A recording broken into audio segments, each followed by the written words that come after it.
Do you think it's right or wrong to be chronically online? Oh my God, get off your phone. Get off your phone. I can't tell you how many times I've gone to dinners, brunches, breakfasts with people, and they're like checking their phone. Okay, unless you're a neurosurgeon, stop being on your phone. Listen, we all do it. Like there may be a break in the conversation where you're like, you know what? I'll just check. But if you're constantly on your phone, then why are you even leaving the house?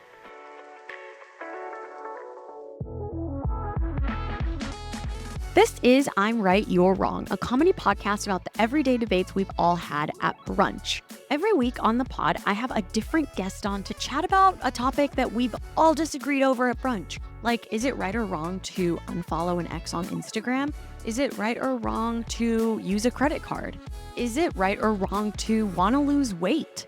This week, we're talking about whether it's right or wrong to be chronically online, because we are all online. If you're listening to this podcast right now, you're online, babes. Sorry to tell you, but you are. And whether we like it or not, our use of social media has gone up tenfold. I actually don't even know what tenfold means, but I just know it has gone up.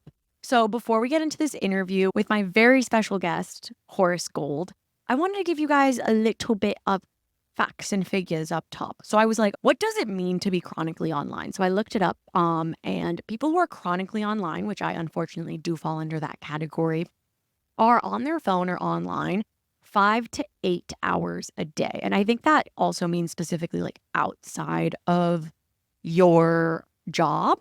So for leisure, you're online 5 to 8 hours a day. But then I also looked to see individually by country, like what the average online use is, because I was like, okay, I do feel like I use my phone around 4 hours a day recreationally. But I was like, okay, what's the average? And the average in the US right now is 2.5 to 3 hours a day. The average in Europe is 1.5 to 2 hours a day, so they're doing a little bit better than us. The average in South America is 3 to 4 hours a day. Okay, higher than us. Salsa away from the phone, girl. You know what I'm saying? And then I looked at Asia as well. It differs between different countries, obviously, but the Philippines and Thailand have a little bit of higher use, like 3 to 4 hours a day. And then China has like a lower use, 2 to 3 hours a day on average. But all of those are pretty high. That's just a little bit of background I wanted to give you before we get into this week's episode with Horace Gold, which I'm so excited about. I also sometimes start these episodes up top with something I or my guest did right or wrong this week. And I wanted to talk a little bit about how I this week did something absolutely wrong, which was accept winter at face value. Like I feel like I have like seasonal dementia where I forget how cold winter is. And so like when the first round of winter hits, like the first week comes around, I'm like, oh my God, this is so amazing, so beautiful, such a sleigh. But then I end up realizing that it's here to stay. I did not mean to rhyme there, but I do realize like, oh, okay, this is gonna be like the next 4 months of our lives. And that's when the seasonal depression hits. But something that I did right generally this year is get on meds. So this is going to be my first winter on Prozac, which I am absolutely thrilled about. Really going to see if I can push through the winter months. I'm still on the lookout for a situationship if anyone's interested. But outside of that, I've done absolutely nothing wrong. I'm perfect, and that's life. So without further ado, here's the episode with Horace Gold. Horace, thanks for coming on the podcast. Okay, I have to tell you, the first time I saw one of your TikToks was when you were like, I think it was like when Kamala was like coming back up and you were like, I considered myself a leftist and now I'm like, take my card. Yeah. I downloaded it. I posted it on my story. Did you really? Yeah. Oh, God. I got death threats for that. And yeah. I truly I almost thought about buying a gun because it was going down in the DMs. Well, that's why I think you're like the perfect guest for this podcast. And we don't have to talk about politics, but like this podcast is really about like people who are, our entire culture these days are like I'm right, you're For wrong, sure. I'm big, you're small, and people don't look at both sides of an argument. They don't look at both sides of a debate because being a devil's advocate these days has like been monopolized by like right-wing Yeah. white guys. Yeah. And I'm like, why don't we take back devil's For sure. advocating Yeah. and make it fun again in a Devil's way that advocacy is a unilateral experience. Exactly. Democratize devil's advocacy. Exactly. Lucifer needs more friends. Exactly.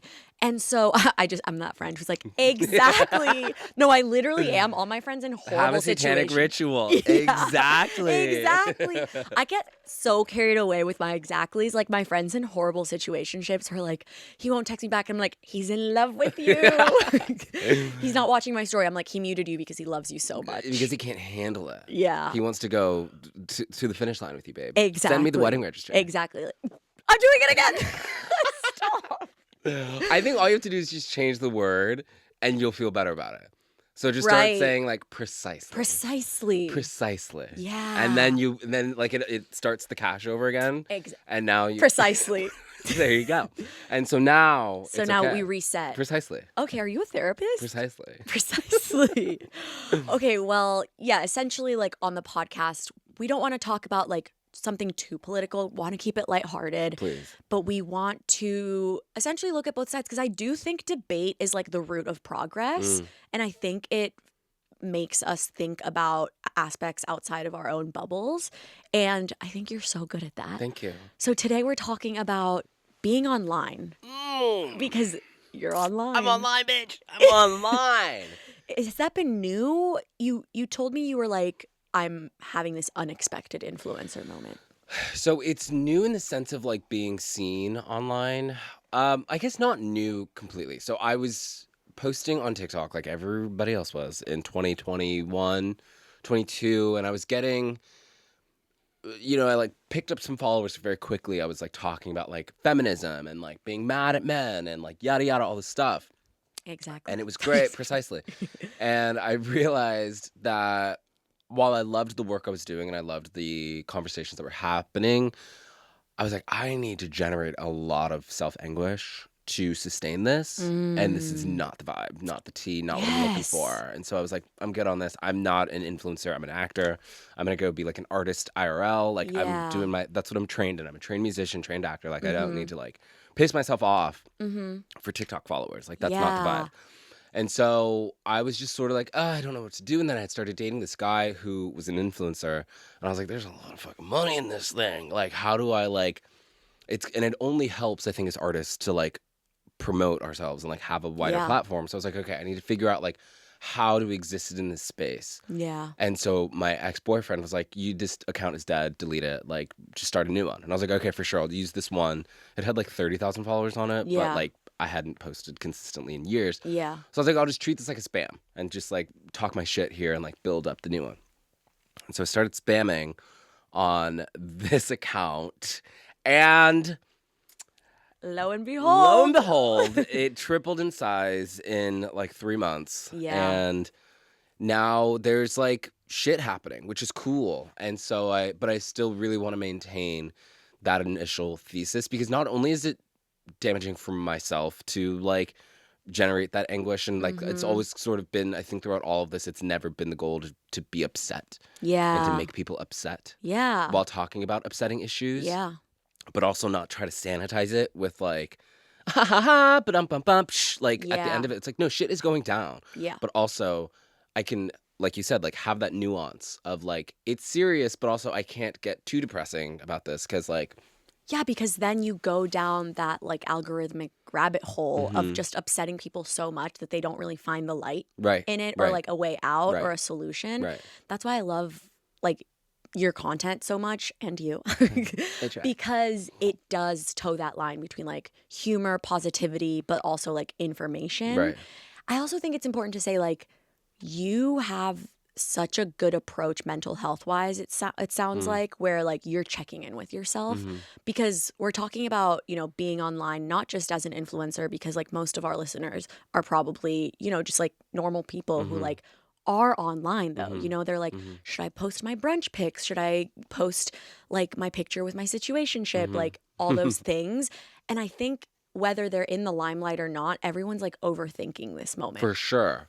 of being online For or not. sure. And like I think, and like this is where the other side of it comes in for me, is like I love the internet. I grew up on the internet. Like I like go back and like look at like my old Facebook and like look at like I did delete my old Instagram photos though, and Yeah. I wish I need to do that.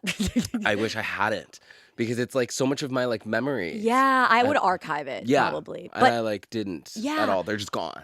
yeah, that's what I was just talking about with a friend yesterday. Like, I feel like our memory has gotten, well, my memory has gotten so bad because I'm online so much that I like need stimulation. And I read also that like it exacerbates like symptoms of ADHD if you're chronically online and things like that. So when I forget what I did, like, I was like, where was I in August? Like, what did I do Dude, in August? for sure. I check my archive of my No, Instagram story. 100%. And 100. I've done that more times than I can count. yeah, and I do think that's like a positive aspect of being online. Or are we coping with a really awful, like early onset dementia? Like, Oh no, you're so right. that is not No, you actually a are so great right. thing that I don't remember what happened 2 months ago. No, and you're I so have to right. go back and look at my fucking Instagram to Yeah. tell me my life back to me. I don't know that I am like, that's such a great aspect, because I don't know if we would be in that position if we weren't just like not online all the time. Exactly. So No, you're right, because and then the thing that happens is that I freak out that I can't remember, and instead of like sitting and journaling and like being present and being like, okay, like why can't I remember, or like what's happening, like maybe I should get offline more, I use the thing that made me forget to right. remember and to calm my nerves, because what being online does is like because it gives us immediate stimulation, it takes away like our anxiety. So I'm reading a in that book moment. on how to quit smoking. Mm-hmm. And so it's the Alan Carr book. Like, if anyone's ever wanted to stop smoking, it's that one. Sitting on my bed. It's been there for over a year. Mhm. I read it like a page A every night, 6 yeah. months. Oh, yeah. Every 6 and I'm months. like, one day I'll stop. But there's this part of the book where he was like, basically, in layman's terms, you bitches give nicotine too much credit. He was like, there's no way that it can be this thing that like starts your morning and puts you to sleep. It can't be this thing that like makes you excited and also calms you down. Like no such Yeah. substance exists. You are like deifying this thing by saying it's that when it's not that. And like I apply that to like social media and like the internet, where it's like, because I'm the type of person where I'm like, oh, first thing in the morning, like I'll wake up, like need some blue light. Yeah. Need some blue light with my coffee. Like, Me too. gotta do it. And then at night, it's like, oh, gotta wind down. Just like see what's happening in the Yeah. world. Okay, good night, everybody. Like, And it there's no can't do way. both. There's no way that it can do both of those things. Yeah. And so I think like, as long as I just am like, yeah, okay, I know I'm like addicted to it. Yeah. Then I feel better about it, rather than trying to convince myself that I have a normal relationship with it. Acceptance is the first step. Acceptance is the first step. Exactly. No, I've it admitted is I'm powerless true. to the internet, Yeah. and I am. So it sounds like you have these like waves, you know, where you probably like are more in, and then you kind of like check in with yourself and pull out a bit. Which is why it's complicated to now look at this as a form of work. Yeah. Because I, this week, as you can all hear, have had like a little allergy, cold, whatever thing, and didn't want to post a fucking TikTok because I was Yeah. like, I'm sitting on my couch watching Glee. I don't have anything to share. I don't have to talk. I don't want to talk to anyone. Right Yeah. now. I'm sick. Yeah. It's my job now, you know? So now there's this like chronic need to like, well, what can I muster? Yeah. What can I do to be online? When it's like, it's actually really inappropriate for me to be online right now. I don't need to be online, but it's this like, when there's sort of now that it's a part of like my work and what I'm doing, I feel this need to be like, well, I'm not productive Totally. if I don't post a TikTok. Totally. How long have you been full time kind of like doing this now? Or like did you make a switch recently or Not a switch. I don't know that I'm full time. Like I still work. I work as an actor. Okay, So like yeah. that's like my real job. Yeah. But it's definitely become something that is more something I consider more. Totally. Since September. Okay, so you're in that moment of like, so like when I went full time on podcasting, like it was this thing where I was like, yeah, part time, full time, and like even still was doing other work, but like in my mind, I had the shift where it was like, okay, like now I'm full time. And you do have, it takes a while to like create those like separations. Like I feel like everyone thinks that if you work for yourself, you're going to have less work. Oh my God. It's a lot actually more work and work all the time. And that's why like I'll have like a month where I'm like, I just feel creative and I'll post like my sketches and like they'll do well. And then like I get overload and now I haven't posted something in like 3 weeks because I just can't muster it up. But I'm trying to be like more accepting with myself of being like, okay, I'm taking that time off. It's okay if it's not coming to me genuinely, then like don't post it. Well, and that's the thing that I feel a lot around with like being in the like commentary space is I think that that's when a lot of people get caught up is like babe, you shouldn't have said anything because you didn't have anything to say. And now you're like talking out of your ass because you have bills to pay. Yes, that Like- reminds me of when like, you know, when like you're on a date or when you meet someone for the first time and it's like you want to fill the silence because you don't want it to be awkward. And so you just like say things you wouldn't normally say. Totally. That's why podcasting can be so dangerous. Right. And like I'm in the experience right now where like I've started a podcast and it's in this weird space right now where I like it's called Hardly Qualified where I'm like, okay, I want to like talk about deep things, blah blah blah. And then I'm like, we are actually moving through trauma right now. We are. So like, do I trauma. need to add more tension into Yeah. the world? Do I need to like manipulate situations to like stay like I don't know. I think I'm in this spot where like speaking of podcasting where I'm like I just want it to kind of be lighter. Yeah. You know, like I think that's why I've been so drawn to like your work and like what you guys have done in the past because I'm like it doesn't need to be like I'm not your fucking therapist. Yeah. You know, and like I think part of me started a podcast to be Yeah. a little bit of a therapist and I'm like that is not my bag and I also don't know that is where like I am most useful is filling up space with more anxiety and I think that like for people who are and like I think on the internet TikTok Instagram like I'm looking to move some of my content away from the commentary space because I'm like there are people who are like political pundits and like went to school for poli-sci and like actually give a fuck about this thing. Yeah. Like, at my core, I am an artist who I'm like, we're all just freaks on a rock floating Yes. in space, bitch. Yeah. Like that's who I truly am. And I think it's important to know what I bring to the table because then it stops me from getting caught up by speaking on things I don't know what the fuck I'm talking about. Yeah. And I think that there are people who will tag me being like, can you speak on this? And I'm like, girl, I don't know about this. Yeah. So like, no, I'm not going to just like talk about it. Yeah. You know, like I'm not the most educated on everything. And I think that's why we get like, why is such and such speaking on like the conflict in Israel? It's like, Yeah. we shouldn't be looking to influencers for the work that like our administration didn't do. Yeah. Like, why would you expect someone who makes Get Ready With Me hauls like to know about like Middle Eastern conflict? Yeah. And to push back a little bit on that though. Please, I advocate. I would say Satan, you yeah. have an advocate. Yeah. I would say like first I want to Precisely. agree with you because I think that it kind of reminds me of AI a little bit. Like people don't want to do the research anymore. They don't want to do the work anymore. It's easy to go on ChatGPT and be like, what's the answer to this question? And then you immediately get it. But that's why I always say like college, I feel like is like learning about like learning to learn or like that's what discussion is for. That's what debate is for is like learning how to critically think. And so when people are going to influencers for these answers, they themselves are not critically thinking. But at the same time, that's why I think like when I say, I personally think my opinion is that if a person is in the public light and they have an opinion and they feel strong enough about it and it's during a movement, I think momentum is really important. And so I do think that like, I don't think people should like look to influencers for answers, but I think it's important to know in the same way that like you would boycott Starbucks or you would boycott McDonald's, like you can boycott influencers. And if they don't align with your beliefs or they're not commenting on them and you don't know, you can like unsubscribe kind of. So that's how I think about it in terms of like political movements. Like a influencer doesn't have to be like, oh, I am pro-choice, I am gun control. You know, like they don't have to list off all their, but in like moments in time, like in 2020 when things were happening, like with like Black Lives Matter movement, a lot of people stayed quiet and it's like, not obviously, but a lot of those people were like bored, you know, but they stayed quiet, but they didn't contribute to the movement. So I think in those moments, and then last year, like, I'm like, what year was last year? 2023.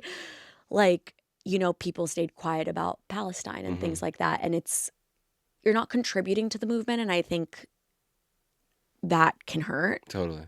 But also contributing in a wrong way can hurt as well. Right.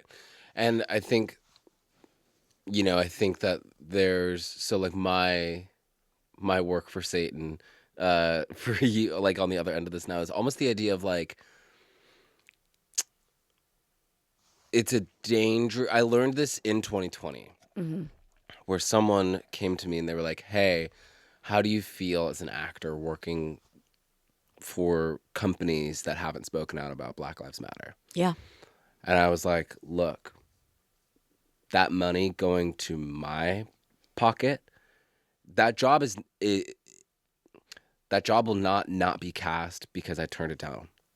That job is going to be cast. Someone else is going to fill that role, and it might be filled by someone who doesn't give a fuck about the situation. Sorry, I started thinking 10 words at the same time. Yeah. But it might be filled by someone who is not going to take that money and put it in the right places and donate to the right organizations. I know that if I take this job, I then can like launder this money and like donate to Planned Parenthood and also just take it. Right. Like as a Black person, as a Black queer person, my protest is not, and I say this again to people who are like, I don't want to shop at Amazon. It's like Amazon is a thing that is already you are not really going to affect Amazon. Yeah. It's done. But me putting myself in a worse financial position to prove to other people, hey, I've done this thing, actually is not the protest that we think it is. Because if I don't take that job, if I buy a more expensive product, I am not disadvantaging. That's not a word. I'm not. I think it is. Is it disadvantaging? And to me it is. And to you it is. Precisely. I am not doing that too. I'm not hurting anyone else besides myself. Yeah. And so I think that when it comes to and to push back a little bit on what we just kind of moved through with like the influencer Palestine thing,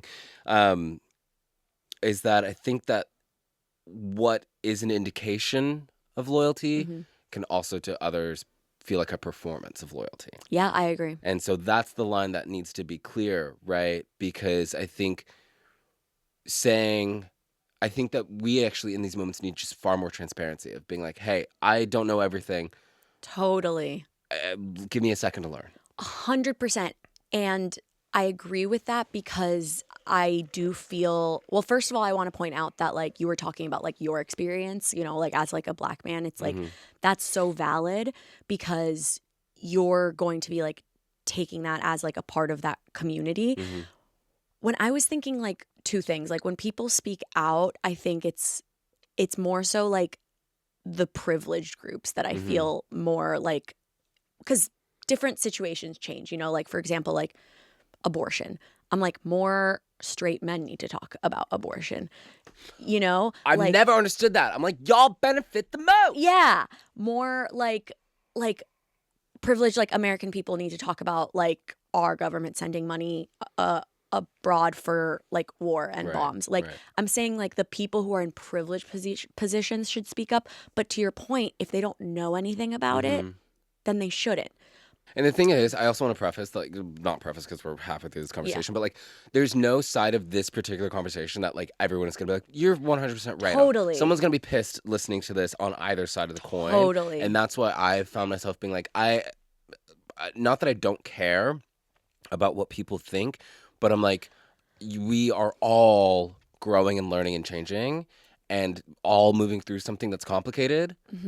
And so I just think like, I have found myself, and that was kind of the origin of the leftist video, right? Is that I'm like, I have found much less desire to perform my growth for anyone. Yes. That does not mean I'm not growing. That does not mean I'm not reading. That does not mean I'm not changing. I just am less interested in convincing the listener at home or whoever it may be that I'm growing on your preferred timeline. Yes. I don't owe you shit. Yes. And I think that's a really good perspective to have because when I say it concerns me that like certain influencers don't post, I'm talking about people who I personally know are learning, are growing, do align with like more like liberal leftist beliefs, but they actually hold back on posting. I know a lot of those people in real life. A lot of those people. And those are the people that concern me because those are the ones who are actually pushing down their values for that paycheck. Right.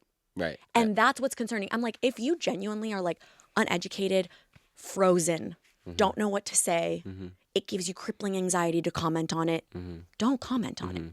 But if you're having these in-depth conversations with me, you're posting on your close friends, Mm-hmm.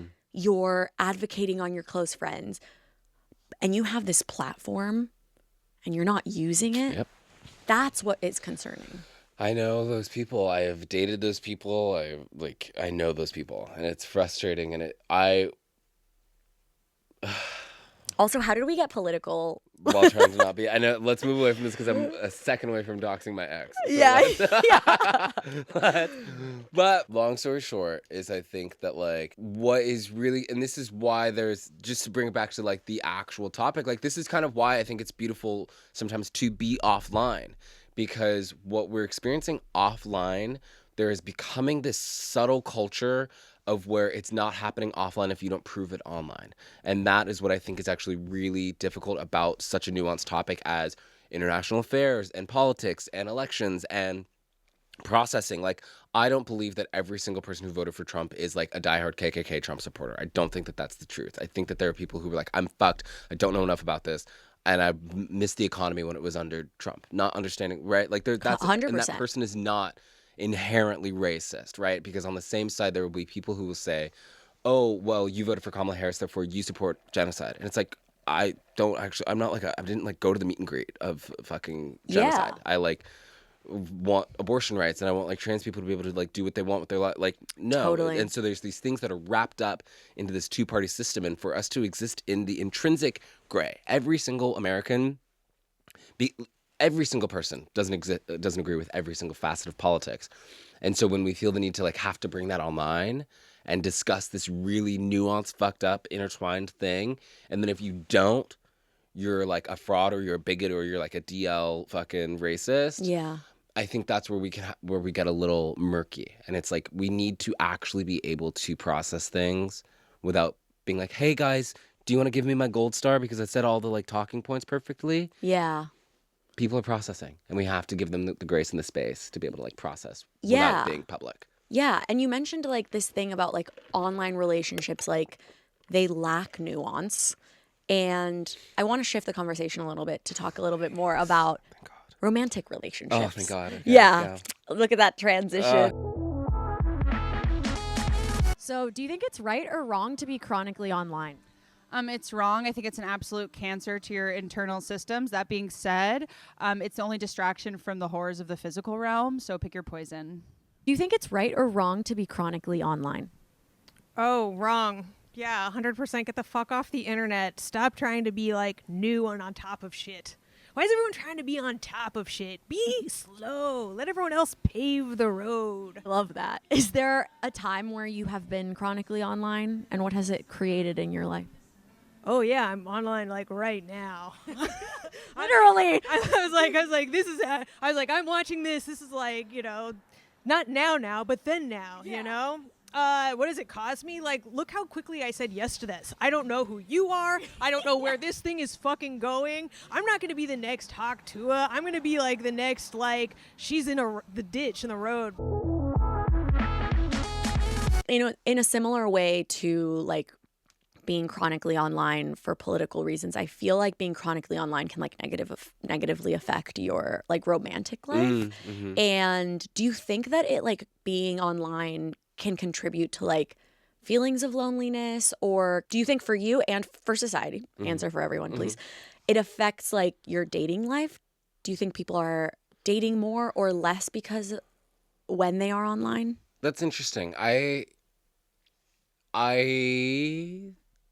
don't know. Like, I do you think it less. affects people's ability to make like genuine in-person relationships? Well, I think that there are times where people will not know how to pursue something in real life because they haven't gone through that like initial sort of like vetting stage that you get from an app. Yeah. And so I'm like, there will be times where I'm in person. I'm like, bitch, I'm literally like, I fucking you. Hello. Yeah, Like, yeah. I'm trying to talk to you. I'm flirting with you. Yeah. And it's like, and then I like will see them on an app, and I'm like I've had that happen where people then like hit me up later on the internet. I'm like, I met you in real life. Yeah. I met you first there. Like, You have could we have come lost the over. art of like a one night stand happening organically? I was doing like a little bit of research for this, and it does show the research that like Gen Z is like having less sex than like any other generation, and that could be to for multiple reasons. It's like because we have like increased social anxiety. It's because Losers, get over it. I know. Go get drunk at a bar. I'm gonna tell you a story right now Yes. of the best sex I've ever had in my entire life. Mm-hmm. I am on the corner of Melrose and La Brea. Mm-hmm. For those of you who are not in LA, I was gonna say the best sex you've had in your life is in LA. Is on of course. And I am driving home. I'm on my bike. Mm-hmm. When I'm on my bike, Okay, New Yorker in LA. literally, and I pass this guy, and I like see him, and I was like, he's really hot. And then I like look at him, and he's looking back at me, and I was like, okay, I'll turn around. Ah! And then I turn around, and he like looks at me again, and I look at him, and I was like, okay. And I was like, okay, if I go back one more time, and he's still looking at me, like I'm gonna say hi. I go back again, third time, and I was like, we're married. Here we go. I go up to him, and I was like, what's up? And he was like, what's up? And I was like, what are you doing? And he's like, I'm chilling. giggling. And I was like, he's like, do you like want to go get a drink at a bar? And I was like, yeah. We go to dark room, rest in peace, and sit there, drink for. I'm sober now, but we drank for hours and hours and hours and hours. Go back to my place, had sex until the morning light, like just pure one night stand.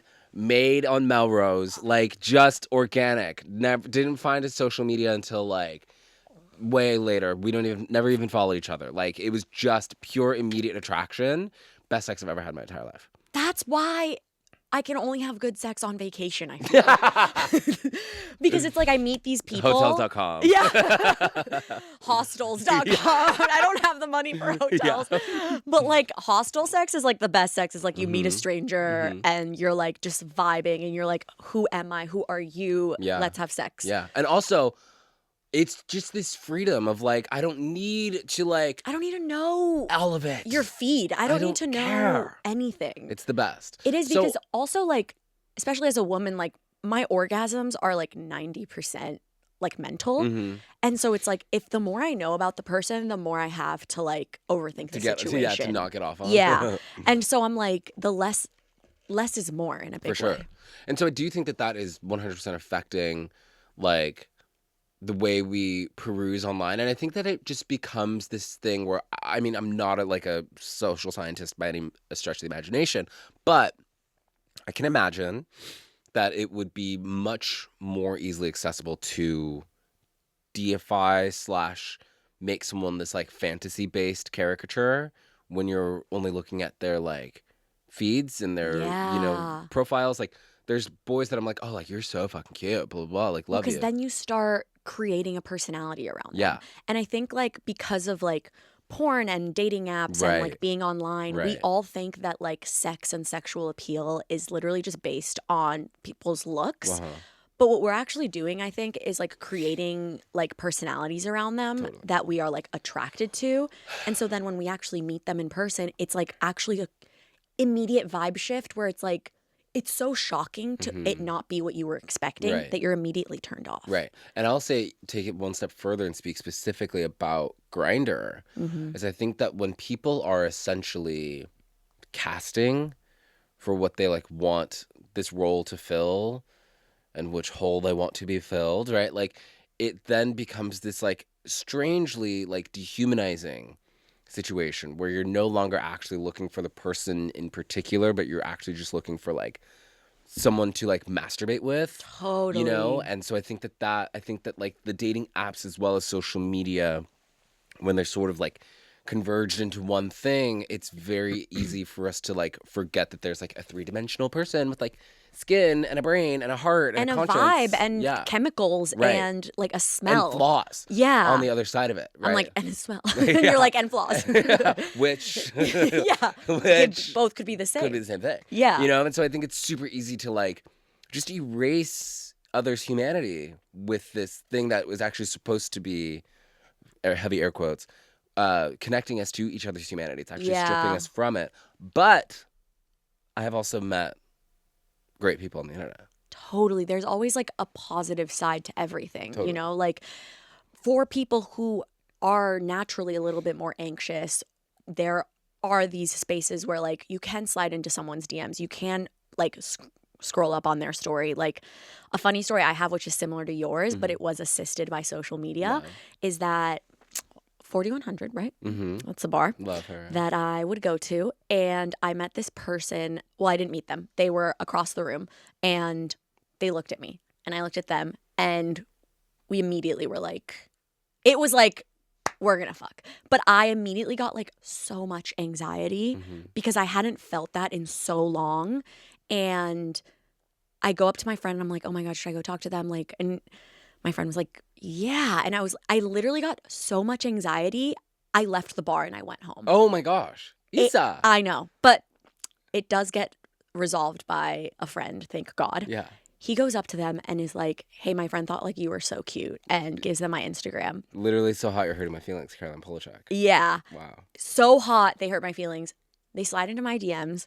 We get a drink the next week, and then we like start hooking up. Hot. And it was like, Shout out to your friend. shout out to my Huge friend. dubs. Huge. Wow. And like I was able to like gather myself once they messaged me and be like, okay, this is a vibe. Like, you're so hot. I'm attracted to you. And it wasn't like, luckily they like didn't have like a public profile, but it was this thing where like, I don't mean luckily, I mean like they barely had any pictures. And so I wasn't able to like project a big personality onto them.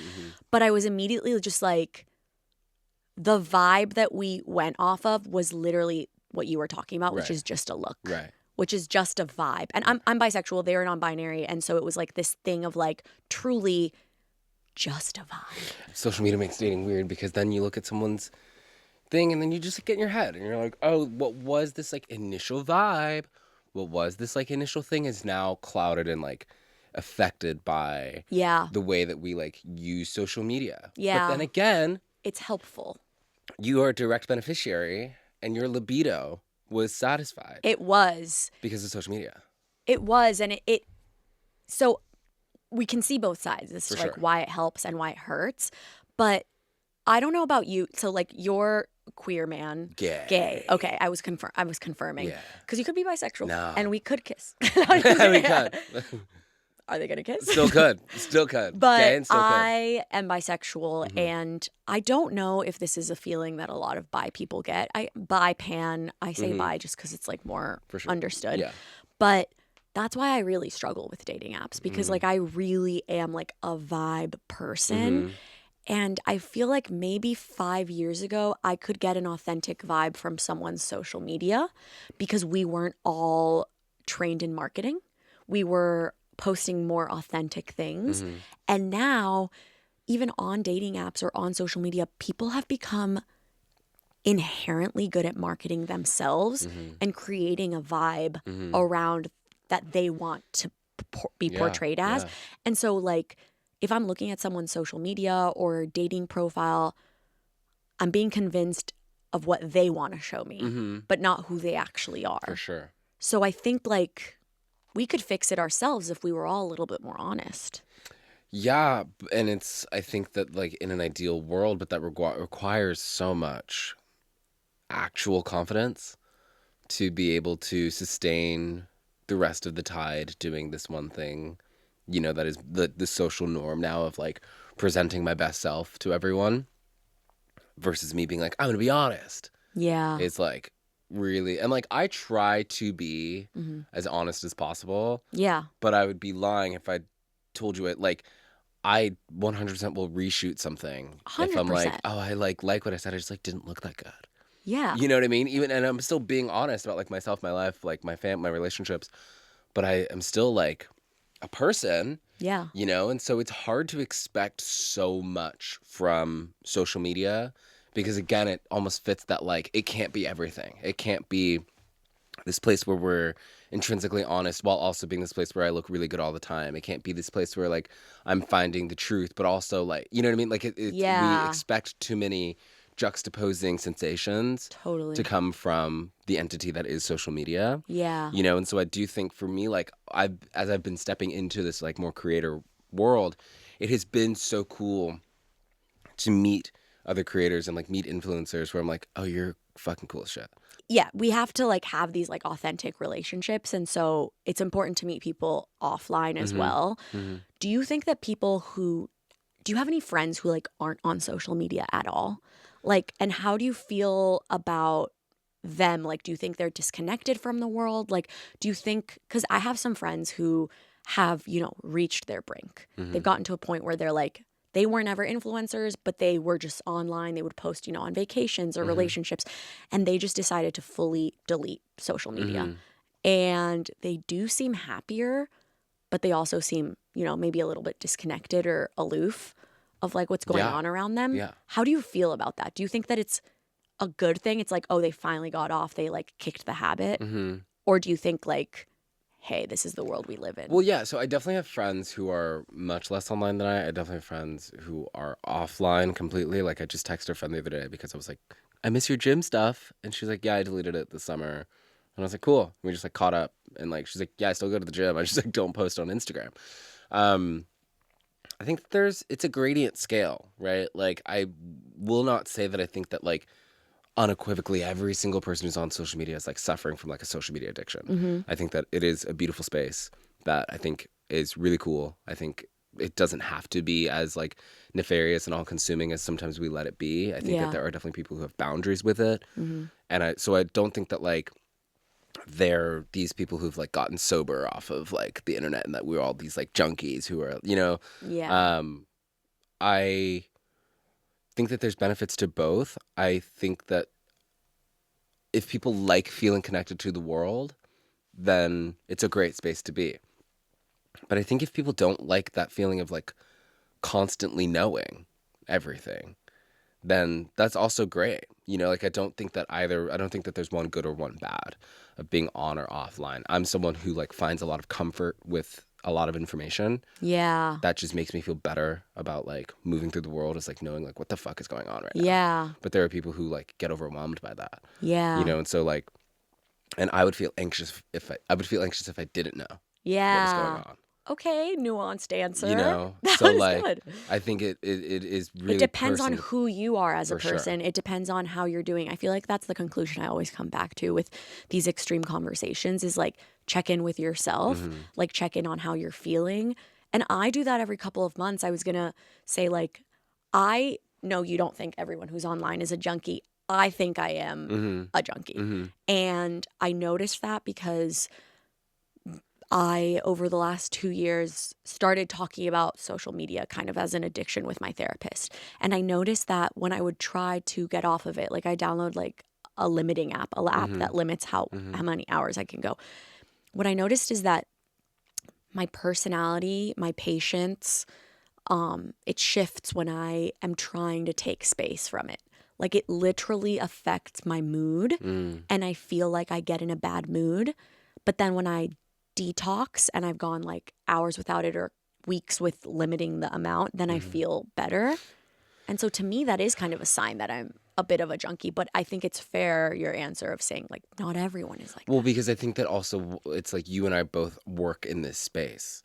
So like I'd also tell my therapist, like I call going viral on the internet, like we refer to it as digital cocaine. Yeah. Because that's what it feels like. But that is like a very slim particular experience of social media, of like posting and going viral and keeping up with it and yada yada. Like that is one facet of it. I don't know that every single person who is just like recreationally hanging out on I agree. the internet is doing it in this, because those people like don't have to go to the internet to work. This is their reprieve. This is their like rest. This is their like, Yeah. so I think like those people, it's like, it is truly the difference of like having a glass of wine and like getting drunk every night. Yeah. You know. But there are, so I agree with that because I know like something I noticed when I moved to New York, even though it's obviously like also a chronically online city because it's outside of the entertainment industry, people are on their phones less. Also more because on the train, but like in terms of posting and like that addiction, or when you go to Europe, like I have like cousins in Colombia or like friends in Europe, like they are not online in the way that Americans are. But then there are a lot of normal people, like for example, my sister, like she has like no followers. This is not a dig at her. She's just like a normal person and she'll post on her story and she'll be like, she'll check who watched it and be like, ooh, I got like 21 people like watched my story. So she does get that dopamine hit. But to an extent, not everyone does. Yeah, and I mean, is she younger than you? She's actually older than me. Really? Yeah, 3 years older than me. Interesting. I know. And I mean, I think like our whole, from anyone born in 1981 to someone born yesterday, that is an entire generation. Yeah. People. You know, I think so often we try to do the like Gen Z, millennial. I'm like, bitch, we're all in the same fucking generation. We all Totally grew up I'm with cusp. technology in a way that is way different than anyone before us. You know, and like not just like an iPhone, like technology started obviously way before that. So like we're seeing that like there's just this experience of growing up being so much more accessible, you know, than I think anyone really was. Because like, And I feel like, have both experiences. We're native, but we were privileged enough to have like a childhood without technology. and I don't bring my phone everywhere. I will be honest. Yeah. I like in the morning, I like try, like I do a lot of like spiritual work on my phone. Yeah. But like I will go through the majority of the morning without like opening up social media. I notice the amount of chemicals that release in my body of just like, okay, here we go. When I open social media for the first time. Yeah. If that's not done after like checking in with myself first, it's a bad morning. Yeah. And like if I can go on a walk without my phone, really try to do as much as I can. But also, again, I'm right, you're wrong, devil's advocacy, there's a lot of safety around having your phone with you all the time. Yeah. Being able to be found all the time is like truly fucking incredible. Yeah. You know, like there are a lot of people who could have been found had they had, like, we have a lot less like abductions and shit these days. Yeah. I think. We have like the ability to, and then I'm going to devil's advocate you. Please. Is that safety more that we've created like the perception of safety, you know? Because at the end of the day, it's like if you have your phone and you get abducted, like you're going to get abducted. Right. And also, I don't know, I have no substantial Evidence. of this. Yeah. I We just can hear ask about it a lot. No, I do think like through technology and like access to phones and everything, like there is more safety. What I will say is there's a lot less serial killers. Yeah. Because now you're like CCTV, Apple, like AirTags, all this shit, like. And if you kill it, you are found. You are found. Because of TikTok. Because of TikTok.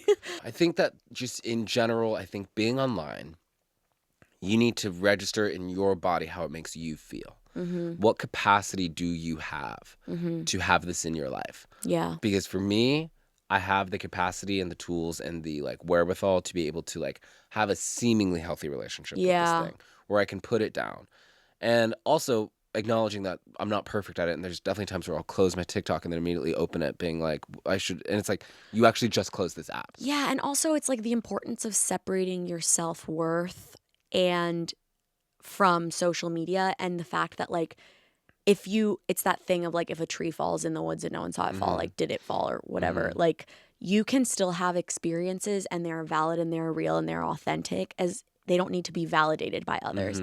Because I feel like what happens a lot of the time, if you do detox or you do get offline and you're like, okay, I'm going to take time off, and then your friends don't notice that you got off or nobody noticed that you like disappeared, that can also like negatively affect your self-worth. You're like, oh my God, they didn't notice if I disappeared. Right. Nobody cares.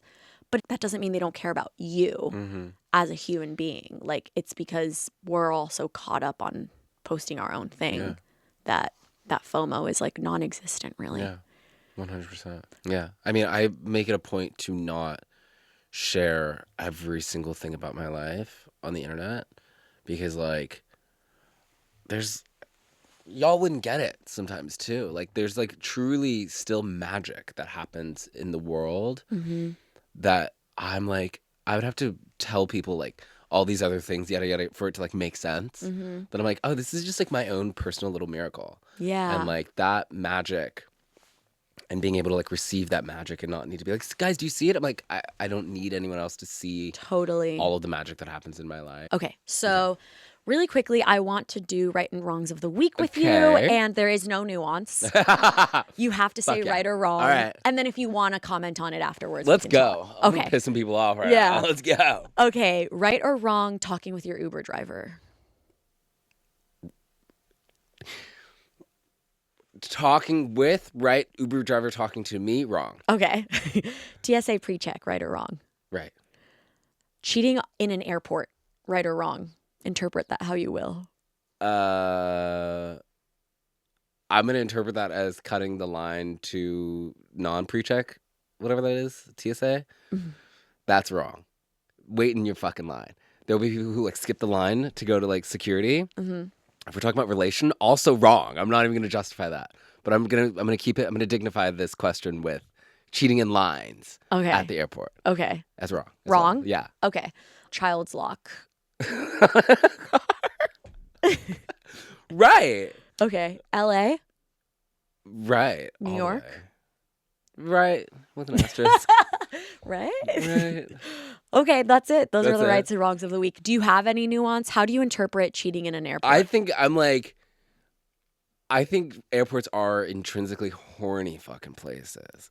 I am always looking at an airport. Yeah. I'll tell you that. Well, because I've just been thinking about the fact that like when you're in an airport, you rules don't matter. Yeah. And the reason that is because I get Starbucks in airports. Right. Because No, I think that it's hot. Cheating in general, I'm like, oh, you're so lame. So it's hard for me to Yeah. ever say it's right. But if that question were crazy random sex at an airport, 100% right every single time. Yeah. Love it. And Love then it, I love guess it. really quickly with cheating, it's like being a cheater, Mm-hmm. right or wrong. Wrong. Being the other person. That Don't the give a person is fuck. cheating. Yeah. Not my Like being the relationship. third party. Not my relationship. Yeah. I'm a big believer that more people are in open relationships than you realize. So it is not my job to walk around and ask you for all the fine print of your relationship. Yeah. That is not on me. Yeah. It's like that person, if that person is lying and cheating, it's like that. That's on you. That's the person. Like, I didn't cheat on you or with you. I hooked up with someone because I'm single. Exactly. That person, I'm not my hookups keeper. That's so true. So, no. Well, that's it. The rights and wrongs of the week. That's the wrongs of the week. Well, I feel like we've touched on most of it. I'm going to listen to this episode back and be like, did we say anything at all? Anything? There's always more. The internet is a deep pool of pain and beauty at the same time. Pain and beauty. I was going to ask if people want to find you and Yeah. follow you, where can they do that? My social media is all at Horace Gold, HoraceGold, and then my podcast is called Hardly Qualified with Horace Gold. We're everywhere you listen and watch. So come check me out. Come hang Yeah. out. I will keep checking you out and I will hang out with you in New York. Yeah. I'll be there. And thanks for having this conversation in person. Yeah. Which we both sacrificed a lot A for. lot. You might be getting sick after this. And I'm okay with that. Yeah. Actually, I'm trying to get laid this weekend. That's the only reason I was like, please check for COVID. It's not COVID. So It's not COVID, and we know that. Honestly, shout out to my sick routine because I'm like feeling better. Yeah. already. So No, you're gonna as long as I'm like, I can have sex with a cold, yeah, but then I would feel guilty having sex with COVID. So I'm like, that's as long as it's just a cold, we're good. I'm right. You're wrong. Yeah. Precisely. Thanks for coming on the Thanks show. for having me this time. Yeah. Mwah. Mwah.